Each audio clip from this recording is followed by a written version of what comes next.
How to make YouTube play in background. Hi everyone, welcome back to our channel. In today's video I'll guide you on how you can make YouTube play in background, so make sure to watch the video till the end.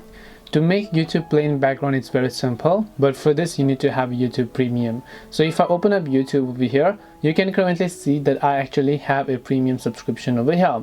And now what you need to do is, if you want to play a specific video in background, tap the profile icon, go to the settings option, and when you go to settings option, what you want to do is you just want to scroll and then you'll find an option called general at the top. Go to general.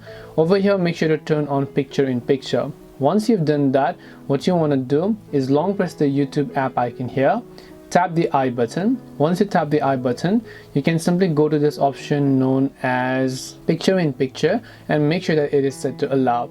And next time, whenever you're playing a specific video on YouTube over here, right, let's say I just want to go ahead and play a video, what this does is that it is actually going to play the video in background. Even if I exit from the application, you can see that the video is playing successfully even while I'm using other apps and so on.